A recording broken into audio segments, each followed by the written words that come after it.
നമ്മളെല്ലാവരുടെയും വീട്ടിൽ മിക്കപ്പോഴും ഉണ്ടാക്കുന്ന ഒരു സാധനമാണ് ബീട്രൂട്ടിൻ്റെ തോരന്, അല്ലെങ്കിൽ പച്ചടി, ബീട്രൂട്ട് മെഴുക്കുവരട്ടി, അങ്ങനെ പല രീതിയിൽ നമ്മൾ ബീട്രൂട്ട് പല രീതിയിൽ കഴിച്ചിട്ടുണ്ട്. എന്നാൽ അതിൽ നിന്നെല്ലാം വ്യത്യാസമായി ഇന്നൊരു അടിപൊളി ചട്നിയാണ് ബീട്രൂട്ട് വെച്ച് ഉണ്ടാക്കാൻ പോകുന്നത്. ഇതെല്ലാവർക്കും തീർച്ചയായിട്ടും ഇഷ്ടപ്പെടും. അതിൻ്റെ ഇൻഗ്രീഡിയൻസ് എന്തൊക്കെയാണെന്ന് നമുക്ക് നോക്കാം. ആദ്യമായിട്ട് ഞാനൊരു കുഞ്ഞൊരു ബീട്രൂട്ടാണ് എടുത്ത് വെച്ചിരിക്കുന്നത്. അത് ഞാൻ നന്നായിട്ടൊന്ന് ഗ്രേറ്റ് ചെയ്ത് വെച്ചിട്ടുണ്ട്.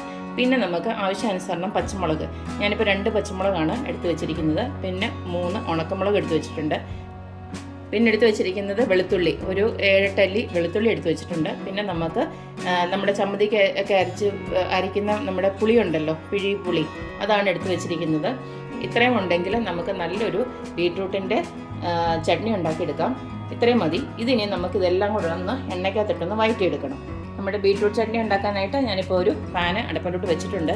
ഇതിലേക്ക് നമുക്ക് കുറച്ച് വെളിച്ചെണ്ണ അങ്ങോട്ട് ഒഴിച്ചു കൊടുക്കുക.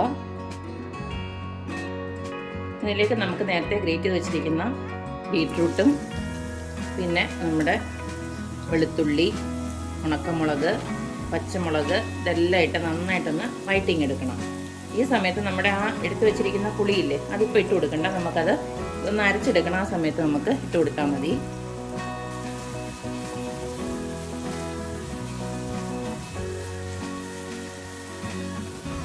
അതിലേക്ക് നമുക്ക് ആവശ്യത്തിനുള്ള ഉപ്പൂടെ അങ്ങ് ഇട്ട് കൊടുത്തേക്കാം.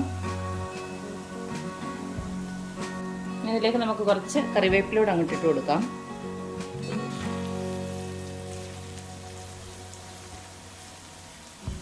ഇനി നമുക്ക് ഇതിലേക്കൊരു 1/4 ടീസ്പൂൺ മഞ്ഞൾപ്പൊടി ഇട്ട് കൊടുക്കാം.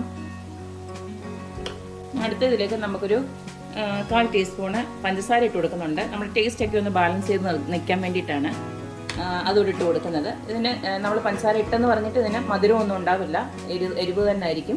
അപ്പോൾ നമ്മൾ ഇതുകൂടി ഇട്ട് കൊടുത്തിട്ട് ഇത് എല്ലാം കൂടെ ഒന്ന് വഴറ്റിയിട്ട് നമുക്ക് ഈ സ്റ്റൗ ഒന്ന് ഓഫ് ചെയ്യാം. അതിനുശേഷം ഇത് നന്നായിട്ട് തണുത്തതിന് ശേഷം നമുക്കിതിനെ ഒന്ന് അരച്ചിങ്ങെടുക്കണം. കണ്ടില്ലേ, ഇത് ഫുള്ളായിട്ട് ഇപ്പം നമ്മുടെ മുളകും വെളുത്തുള്ളിയും ഒക്കെ നല്ലതായിട്ട് മൂത്ത് വന്നിട്ടുണ്ട്. അപ്പോൾ ഇതിങ്ങനെ കിടക്കുന്നതിനെക്കാട്ടിലും നല്ലത് അങ്ങനെ അരച്ചെടുക്കുമ്പോൾ നമ്മുടെ കരിയാപ്പിലയുടേതും വെളുത്തുള്ളിയുടേതും ബീട്രൂട്ടിൻ്റെയും എല്ലാം ഗുണം നമുക്ക് ഒരുമിച്ച് കഴിക്കാൻ പറ്റും. അതിനാണ് അങ്ങനെ ചെയ്യുന്നത്. ഇതിനി നല്ലതായിട്ടൊന്ന് തണുത്ത് വരട്ടെ. ഇപ്പോൾ ഞാൻ സ്റ്റൗ ഓഫ് ചെയ്യുകയാണ്. അതിന് ശേഷം നമുക്ക് ജസ്റ്റ് ഒന്ന് കടുക് വറുത്തെടുത്തേ ഉള്ളൂ. വളരെ എളുപ്പം ഉണ്ടാക്കാൻ പറ്റും.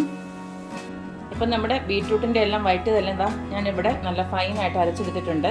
നമ്മുടെ എടുത്ത് വെച്ച ആ പുളിയൂടെ ചേർത്തിട്ടാണ് ഞാനിത് അരച്ചെടുത്തേക്കുന്നത്. വേറെ എക്സ്ട്രാ ഒന്നും ചേർത്തിട്ടില്ല. ബാക്കിയെല്ലാം നമ്മൾ ആ വഴറ്റിയത് തന്നെയാണ് ചേർത്തിരിക്കുന്നത്. ഇനിയും ഇതിലേക്കൊന്ന് കടുക് വറക്കാനുണ്ട്. ഞാൻ ആ സെയിം പാനിലോട്ട് കുറച്ച് വെളിച്ചെണ്ണ അങ്ങോട്ട് ഒഴിച്ചു കൊടുത്തിട്ടുണ്ട്. ഇനി കൂടുതൽ എണ്ണ ഒഴിക്കേണ്ട. ഇനി നമുക്കൊന്ന് കടുക് വറുത്തെടുക്കാനേ ഉള്ളൂ. അതിന് വേണ്ടിയിട്ട് ഞാൻ കുറച്ച് കടുക് അങ്ങോട്ട് ഇട്ട് കൊടുക്കുന്നുണ്ട്. കടുക് പൊട്ടി വന്നിട്ടുണ്ട്. നമുക്ക് അപ്പോഴത്തേക്ക് കറിവേപ്പില അങ്ങോട്ട് ഇട്ട് കൊടുക്കാം.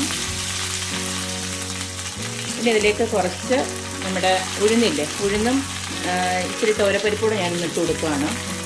ഇതിലേക്ക് നമുക്ക് 2-3 ഉണക്കമുളക് കൂടെ ഒന്ന് ഇട്ട് കൊടുക്കാം.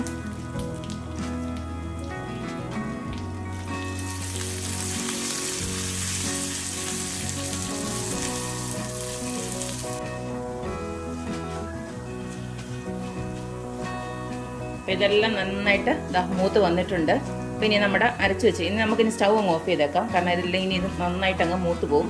ഈ ഒരു പരുവം മതി. ഇനി ഞാൻ സ്റ്റൗ ഓഫ് ചെയ്യുകയാണ്. എന്നിട്ട് വേണം നമ്മുടേത് നേരത്തെ അരച്ച് വെച്ചിരിക്കുന്ന നമ്മുടെ ബീട്രൂട്ടൊക്കെ ഇല്ലേ, അതങ്ങോട്ട് ഇട്ട് കൊടുക്കുക. ഇതിപ്പോൾ ഞാൻ എല്ലാം നന്നായിട്ട് ഇളക്കി യോജിപ്പിച്ചിട്ടുണ്ട്. ഇപ്പോൾ ഈ സമയത്ത് നമുക്ക് ഉപ്പുമൊക്കെ നോക്കാം, പരുവത്തിനുള്ള ഉപ്പൊക്കെ ഉണ്ടോ എന്നുള്ളത് നോക്കാം. ഇനി ഇതിനകത്ത് നമുക്ക് കുറച്ച് നമ്മുടെ കായപ്പൊടിയില്ലേ, അതിൽ ഒരു നുള്ളൂടെ ഇട്ട് കൊടുക്കുക. അന്നേരം സ്റ്റൗ ഓഫ് ചെയ്തിട്ട് തന്നെ ഇട്ട് കൊടുത്തേച്ചാൽ മതി. കായപ്പൊടിയുടെ അളവ് ഞാൻ പറയുന്നില്ല, കാരണം കായപ്പൊടി ചിലർക്ക് ഇഷ്ടമാണ്, ചിലർക്ക് ഇഷ്ടമല്ല. അതുകൊണ്ട് അവരവരുടെ രുചിക്കനുസരിച്ചിട്ട് കുറച്ച് കായപ്പൊടി മാക്സിമം ഒരു 1/4 ടീസ്പൂൺ വരെ ഇട്ട് കൊടുത്തേച്ചാൽ മതി. കൂടുതലങ്ങ് അതിൻ്റെ ചവ നല്ലതല്ല. അപ്പോൾ കണ്ടില്ലേ, ഇത്രയേ ഉള്ളൂ. നമ്മുടെ അടിപൊളി ബീട്രൂട്ടിൻ്റെ ചട്നി ഇവിടെ റെഡി ആയിട്ടുണ്ട്.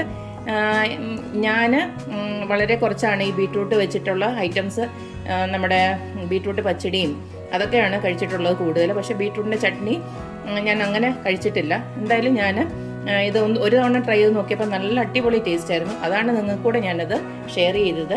എന്തായാലും നിങ്ങളിതെല്ലാവരും ഒന്ന് ട്രൈ ചെയ്ത് നോക്കണം. തീർച്ചയായിട്ടും ഇഷ്ടപ്പെടുമെന്ന് തന്നെ അറിയാം.